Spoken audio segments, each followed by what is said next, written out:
गुरु ब्रह्मा गुरु विष्णु गुरुदेव महेश्वरा गुरु साक्षात् परम ब्रह्म तस्मै श्री गुरुवे नमः। ओम नमो ब्रह्म दिव्यो ब्रह्म विद्या संप्रदाय तभ्यो मंत्र ऋषिभ्यो भद्दो नमो गुरुभ्यः शनो पल्लयरहिता प्रज्ञानघ्नः पदगर्थो ब्रह्मेवामस्मि।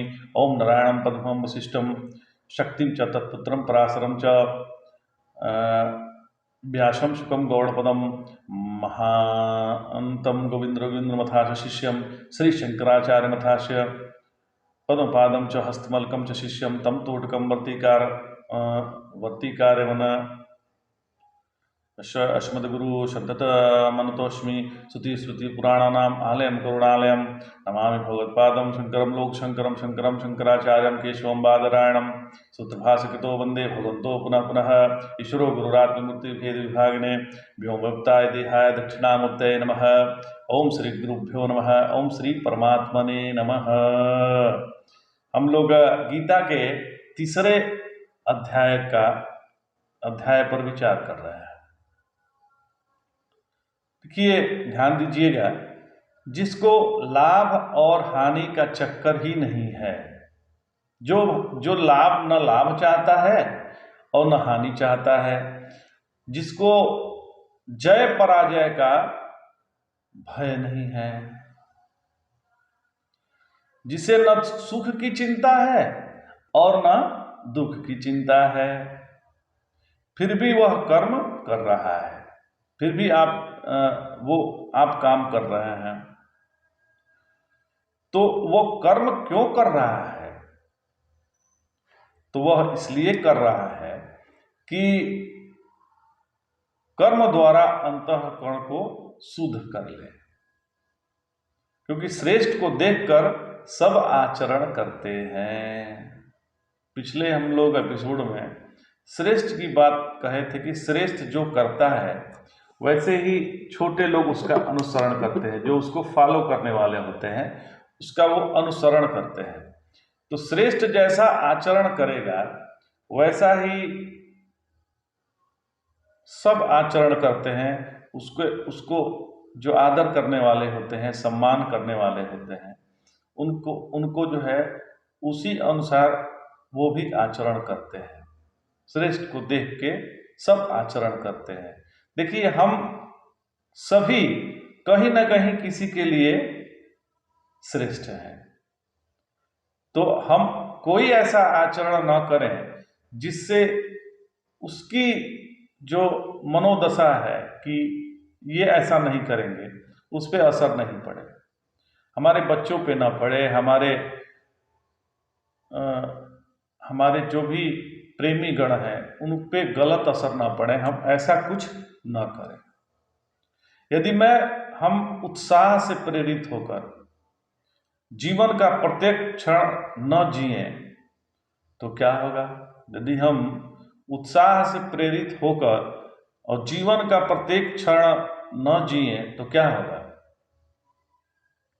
तो सभी लोग कहेंगे कि हम तो भगवान श्री कृष्ण के भगत हैं, 56 भोग खाओ और आराम से रहो। हाँ, कौन है हमारा आदर्श? इससे जीवन बनता है और जीवन का आदर्श क्या है? इसलिए अर्जुन से भगवान कह रहे हैं कि तुम धनुर्धर हो और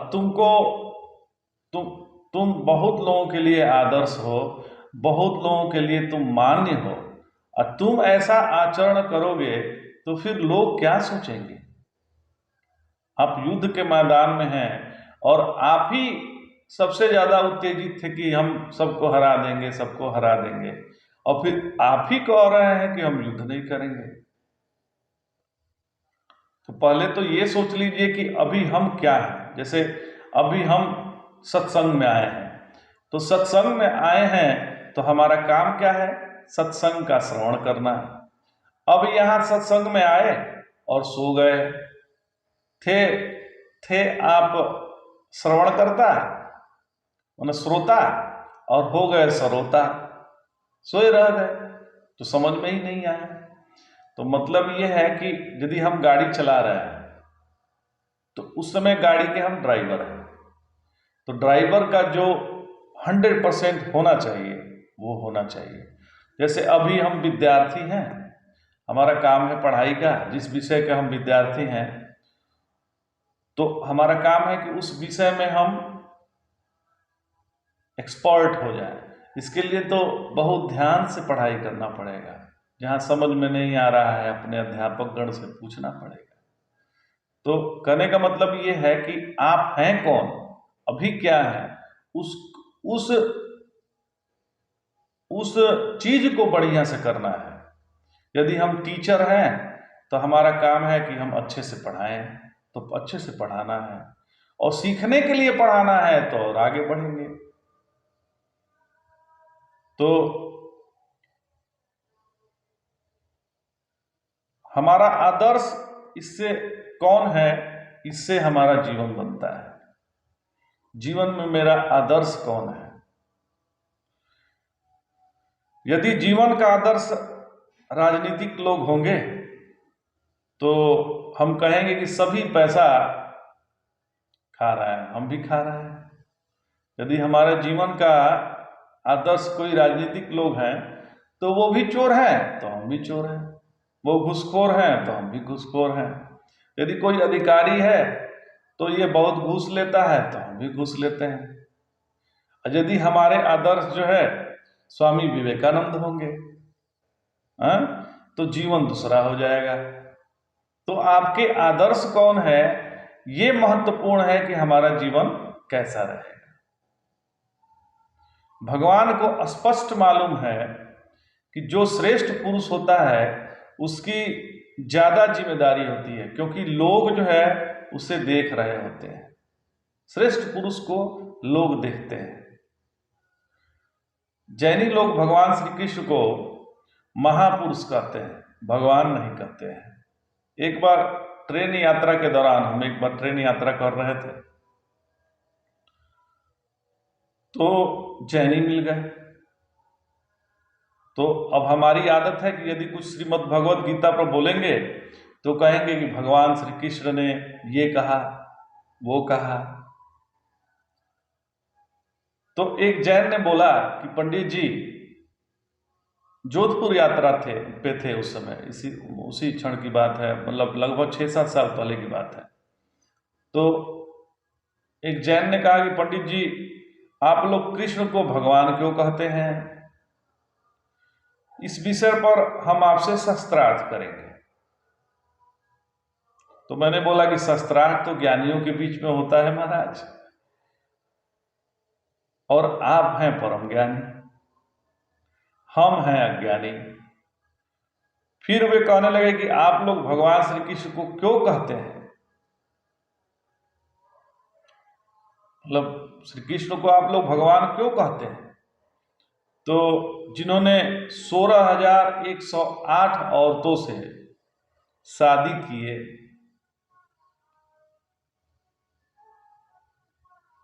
फिर ऐसे भोगी को आप भगवान क्यों कहते हैं? तो मैंने कहा कि महाराज, आपकी शादी हो गई क्या? तो उन्होंने कहा कि हाँ, शादी तो मेरी हो गई। तो फिर मैंने पूछा कि कितनी पत्नियां हैं आपकी? तो उन्होंने कहा कि एक है।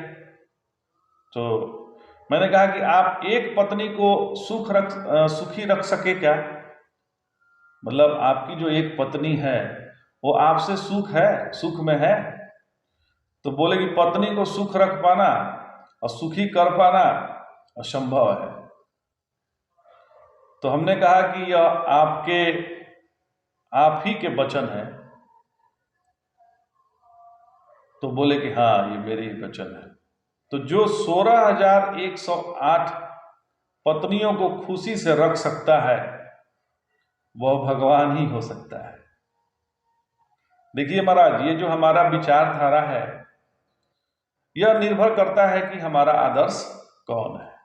कहने का तात्पर्य यही है कि हमारा आदर्श कौन है। हमारा आदर्श भगवान होने चाहिए, हमारे आदर्श संत होने चाहिए, हमारे आदर्श जो है महापुरुष होने चाहिए। भगवान आगे कहते हैं, 23वां श्लोक पे हम लोग पहुंच गए हैं, तीसरे अध्याय के, यदि है हम न वर्तेयम जातु कर्मण्य तदिन्द्रतः मम वत्र मानो वर्तन्ते मनुष्यां पार्थ सर्वशः। अर्थात यदि मैं कदाचित आलस्य रहित सावधान होकर कर्मों को मैं न बरतूं,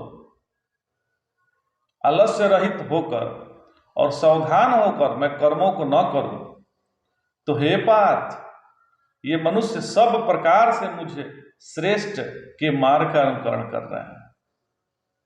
उन्होंने पिछले श्लोक में कहा ना कि देखो मेरे लिए कोई भी कार्य आवश्यक नहीं है, मैं कोई अब कार्य शेष नहीं है, फिर भी हम कार्य करते हैं।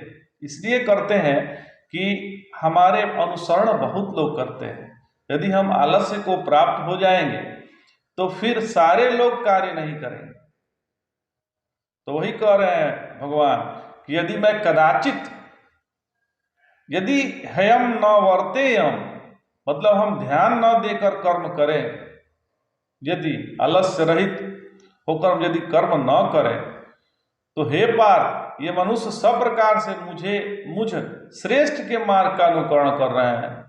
इसलिए हमको सावधान होके कर्म करना है, सावधान होके बोलना है कि कुछ गलत शब्द न मुंह से बोल दे, कुछ गलत आचरण न हो जाए, क्योंकि आपके अनुसरण करने वाले बहुत हैं। यदि मैं सावधानी पूर्वक कर्म न करूं तो लोग सब प्रकार से मेरे ही मार्ग का अनुसरण करेंगे। भगवान कहते हैं कि यदि मैं एक आदर्श प्रस्तुत न करूं तो कौन करेगा। इसलिए हमें सावधानी पूर्वक जीवन जीना चाहिए।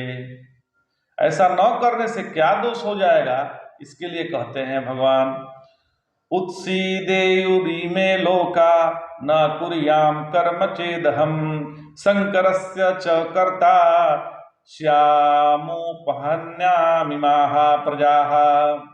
अर्थात यदि मैं कर्म न करूं, उत्सीदेयुरी में लोका न कुर्याम कर्म चेदहम, यदि मैं कर्म न करूं तो लोक स्थिति के लिए किए जाने वाले कर्मों का अभाव होने से यह सब लोक नष्ट हो जाएंगे।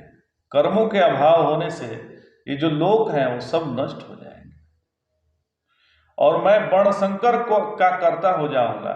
मैं जो है वर्णशंकर का कर्ता हो जाऊंगा, इसलिए इस प्रजा का नाश भी करूंगा। अर्थात प्रजा पर अनुग्रह करने वाला मैं इसका हनन करने वाला बनूंगा। भगवान का क्या है कर्म? भगवान का कर्म क्या है? प्रकृति का नियंत्रण करना भगवान का कर्म है। अग्नि हमेशा गर्म रहेगा, पानी हमेशा ठंडा रहेगा, इसी का नियंत्रण सदैव आवश्यक होता है। जैसे रात को सो रहे थे तो चिकित्सक थे, सुबह उठे तो इंजीनियर हो गए। ऐसा थोड़े होता है, ऐसा नहीं होता है। आप जो रात को सो रहे थे वही थे और सुबह उठ गए वही हैं। तो जो आपका गुण है वो प्रकृति का नियंत्रण सदैव बना रहे, यही परमेश्वर का कार्य है। मनुष्य अन्य के कारण उतना दुखित नहीं होता। जो हम मनुष्य हैं, अन्य के कारण हम उतने दुखित नहीं होते हैं जितना स्वयं के कारण होते हैं। कैसे? फिर हम अपने आप से दूर भागने का प्रयास करते हैं, अपने आप से दूर भागने का प्रयास करते हैं। कहाँ भागोगे? कहाँ भागोगे? अपने आप से महाराज। जहां जाएंगे वहां अपने आप को पाएंगे। हमारा मन जितना बुरा सोच सकता है उतना तो कोई दुश्मन भी नहीं सोच सकता महाराज। जितना हमारा मन बुरा सोचता है उतना तो कोई दुश्मन भी आपके बारे में नहीं सोच सकता। जैसे कोई हमें फोन किया कि 8 बजे सुबह हम आपके यहाँ आ रहे हैं और 12 बज गया वह अभी नहीं आया। और मन की कमेंट्री शुरू हो गई, वह क्या हो गया, उसके साथ क्या हो गया, कुछ एक्सीडेंट तो नहीं हो गया, फलाना ढीमा का सोचना शुरू। हे महादेव। तो मतलब है कि वो नाना प्रकार से विचार, जैसे आपका पुत्र ट्यूशन पढ़ने गया था या स्कूल गया था, उसको 6 बजे आ जाना चाहिए था, 7 बज गए, 8 बज गए, अभी तक नहीं आया। अब मन क्या कह रहा है, कमेंट्री शुरू है, कहीं किडनैप नहीं ना हो गया, कहीं एक्सीडेंट तो नहीं हो गया, कहीं। अब मन इतना नाना प्रकार से आपको परेशान कर रहा है कि क्या होगा। तो मन हमारा ऐसा क्यों है? कारण है हमने उसे अच्छी ट्रेनिंग नहीं दी है। ध्यान दीजिए, आध्यात्मिक जीवन की शुरुआत तब होती है जब हम अपने मन पर नियंत्रण कर लेते हैं। जब हम मन पर नियंत्रण शुरू कर देते हैं, तब जाके हमारी आध्यात्मिक साधना की शुरुआत होती है। कर्म करिए, उपासना करिए, योग करिए, या कुंडलिनी को जागृत करिए, या शास्त्रों का अध्ययन करिए, इन सब का प्रयोजन अपने मन को संतुलित करके रखना ही है। हमारी जीवन की समस्या का जो रोग है उसका नाम है ममता। हमारी जीवन की समस्या का एक ही रोग है और उस रोग का नाम है ममता। अब इससे जो अपने को बचा लेता है वह समता में रहता है। इसकी एक ही दवा है, समता। तो ममता की जो औषधि है उसका नाम है समता। और जो हम कर रहे हैं उसका प्रयोजन है कि अपनी अंतःकरण की शुद्धि हो। हमारा कोई भी कर्म करने का एक ही प्रयोजन है कि हमारा अंतःकरण शुद्ध हो जाए। अंतःकरण की शुद्धि कब होगी? तो पहले जानना है कि अंतःकरण की अशुद्धि क्या है। पहले ये तो जान लें कि हमारा अंतःकरण की अशुद्धि क्या है, कि शुद्ध शुद्ध की बात कर रहे हैं। तो हमारे अंतःकरण में राग द्वेष का प्रभाव है।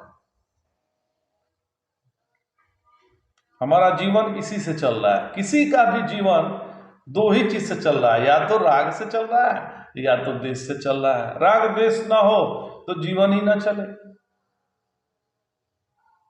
तो हम कुछ भी करते हैं तो कौन है? तो जो यह करवा रहा है, चिंतन करिए वो कौन है। तो पता चलेगा कि दो बातें हैं, एक है राग और दूसरा है द्वेष। मुझे ये बिल्कुल अच्छा नहीं लगता, मैं नहीं खाऊंगा। मुझे ये बहुत अच्छा लगता है, मैं खाऊंगा।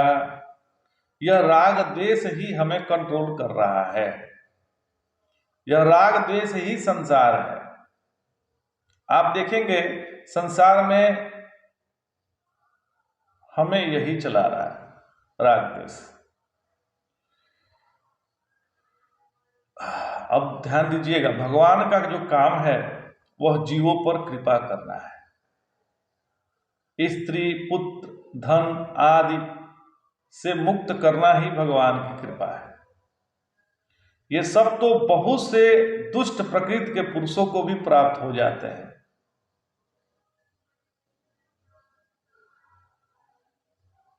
वास्तविक कृपा तो उनको भव सागर से पार करना ही है।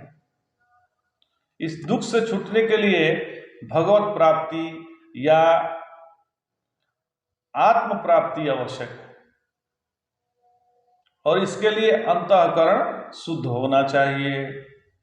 अंतःकरण शुद्ध सत्कर्मों के से होगा, और सत्कर्म तब होगा जब लोग अपने आदर्श पुरुषों को शुभ कर्म करते देखेंगे।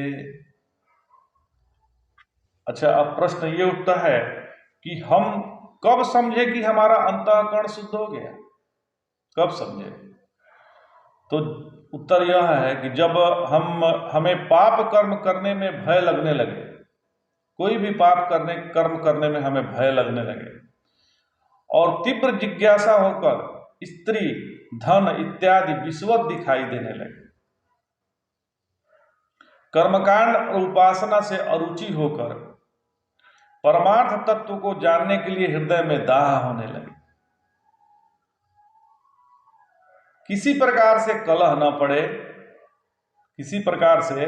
न पड़े, सारे संसार के विषय निरस होकर, सारे संसार का जो विषय है वो निरस हो जाए, चित्त में राग द्वेष का अभाव हो जाए, किसी भी पदार्थ में आसक्ति न रहे और चित्त में परमार्थ तत्व के बारे में प्रश्न ही प्रश्न उठने लगे, तब समझना चाहिए कि चित्त शुद्ध हो गया है। परंतु जिसे प्रतिबंध होते हैं उसे तीव्र जिज्ञासा नहीं होती है। तो प्रतिबंध क्या है? तो मान, पूजा, ख्याति और द्रव्य लाभ। मान मतलब मेरा मान है, पूजा, ख्याति और द्रव्य लाभ, बिना मांगे ही द्रव्य मिल जाना, ये 4 प्रतिबंध है। साधक के लिए पहला प्रतिबंध है उसका मान बढ़ना, फिर पूजा होने लगती है, लोग उसकी पूजा करने लगते हैं, लोगों में ख्याति या प्रसिद्धि हो जाती है और फिर बिना मांगे ही पदार्थ मिलना शुरू हो जाता है, कुछ मांगे नहीं, पदार्थ मिल गया। इनसे बचना है। यदि गुरु कृपा से इनसे बच जाएं तो फिर संकल्प सिद्धि और दूरदृष्टि आ जाती है, फिर अणिमादि सिद्धियां भी आ जाती हैं।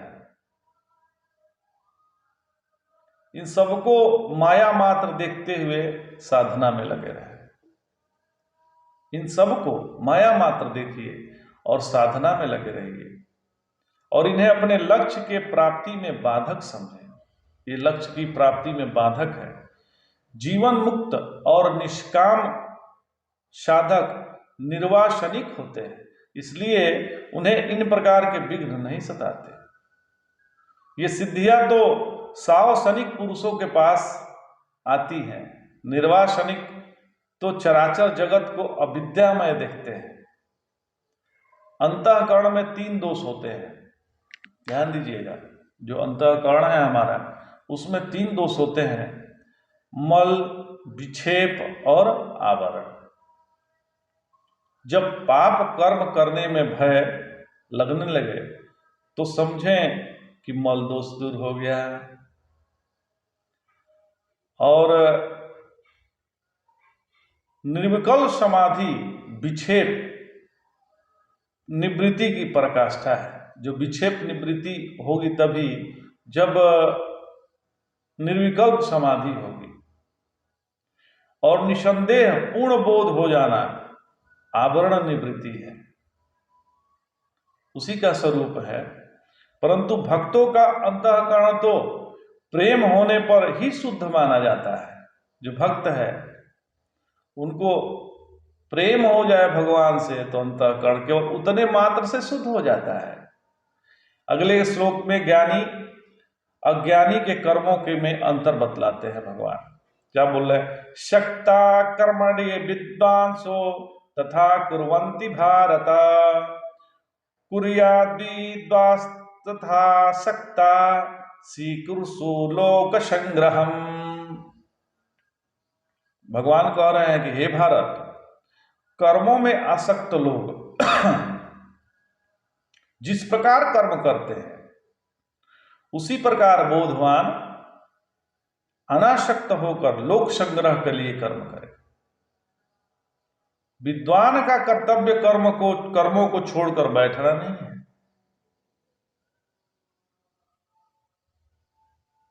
क्योंकि कर्तव्य का अभाव हो जाने पर भी तत्ववेता का स्वभाव दिनों पर दया करके उनका दुख दूर करने का हो जाता है।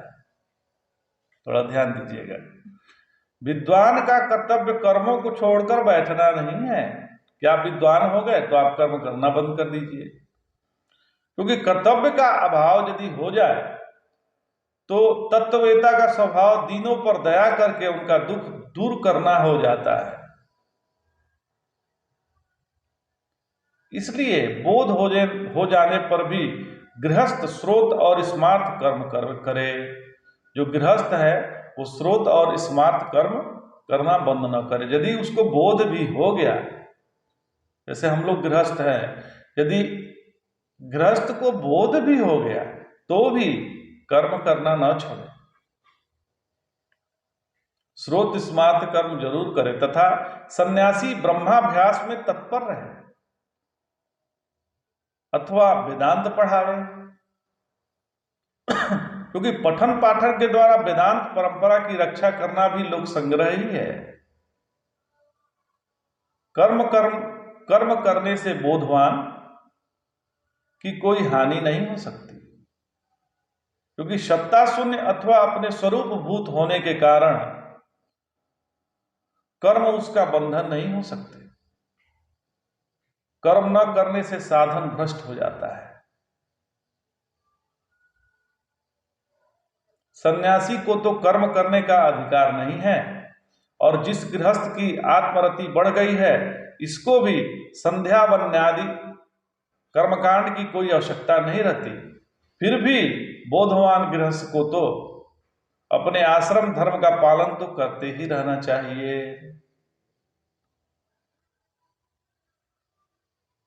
अच्छा, आजकल योग जो है, योग का मतलब ही कुछ दूसरा हो गया है, और मन में कई तरह की लोगों की गलतफहमियां भी आ गई हैं। क्या आ गई है? शरीर को उल्टा टेढ़ा करने को योग नहीं कहते महाराज, मन के संतुलन को बनाए रखने को योग कहते हैं। जो सबके साथ समत्व का व्यवहार करता है उसको कहते हैं योगी। योग का तात्पर्य मन के संतुलन को बनाए रखना है, कर्म का तात्पर्य मन को शुद्ध रखना है, और भक्ति का तात्पर्य जिसके मन में मान अपमान से विक्षेप न आए वह भक्ति है। मन के संतुलन को साधारण उपलब्धि न समझे, मन का समत्व में रहना यही प्रभु का दर्शन है। किसी प्रकार से विचार करें, अंत में परिणाम यही निकलेगा। चाहे कर्म हो, अनुष्ठान हो, योग हो, भक्ति हो, सबका तात्पर्य मन के संतुलन में ही है, इसको बनाए रखने में ही है। संतुलन को बिगाड़ने वाला कौन है? ये हमारे मन का जो संतुलन बिगड़ता है, इसको बिगाड़ने वाला कौन है? तो यही राग द्वेष है महाराज। राग द्वेष के पीछे कोई तर्क नहीं है, कोई कारण नहीं है। किसी को पराठा अच्छा लगता है तो किसी को पूरी अच्छी लगती है। इसका क्या कारण है? तो कोई नहीं, इसका कोई कारण नहीं है। ध्यान दीजिएगा, आप जिससे ज्यादा प्यार करते हैं मतलब राग, और जिससे नहीं प्यार करते हैं मतलब द्वेष। तो इसका क्या कारण है? तो कुछ भी नहीं, ऐसे ही करते हैं। तो करना क्या है?